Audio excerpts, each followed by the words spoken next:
Hello everyone and welcome back. In this video we are going to discuss the active voice and the passive voice with two objects, the direct and the indirect objects. If this sounds interesting to you, then sit tight while the intro rolls.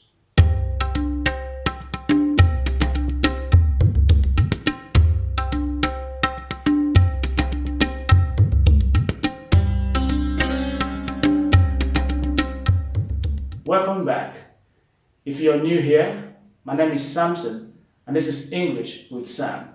If you would like a constant notification of new videos, then go ahead and subscribe and hit the bell icon. In the previous videos about active and passive voice, I shared the basics on how to change active voice to passive voice. If you haven't seen those videos, the card above or the link in the description below will be useful to you. I have dedicated this video to the discussion of direct and indirect objects. So let's go straight to the lesson.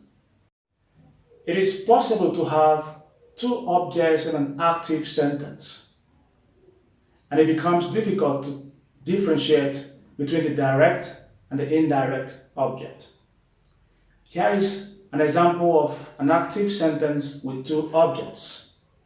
My mother bought me an English book. My mother bought me an English book. Let's take a look at the different parts of this sentence. I'd like to start with the verb or the action word.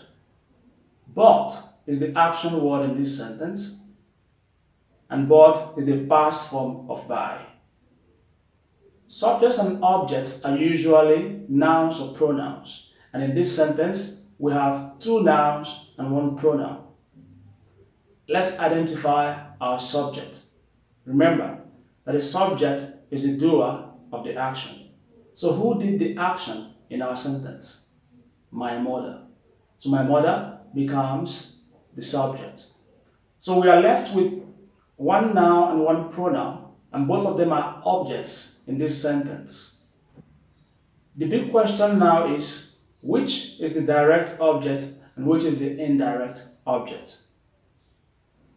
Here are questions or forms of questions that can help you identify the direct and the indirect object.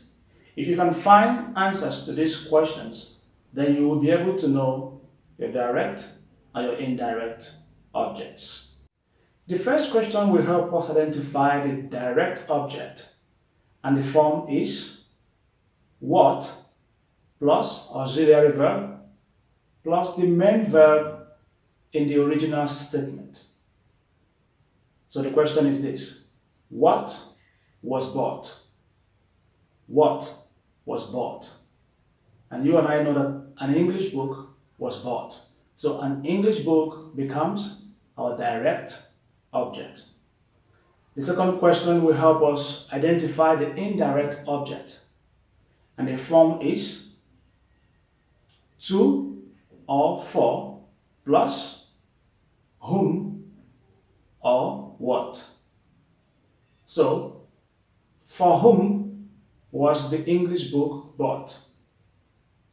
The English book was bought for me. So me becomes our indirect object.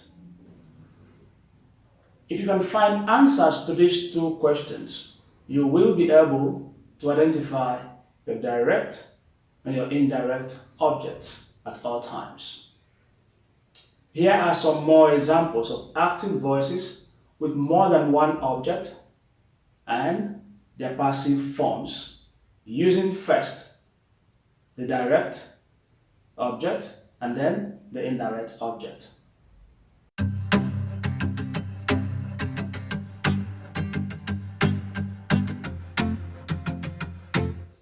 Alright friends, thank you so much for watching this video.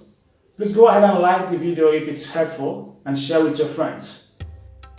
My name is Samson. This has been English with Sam. I'll see you in the next video.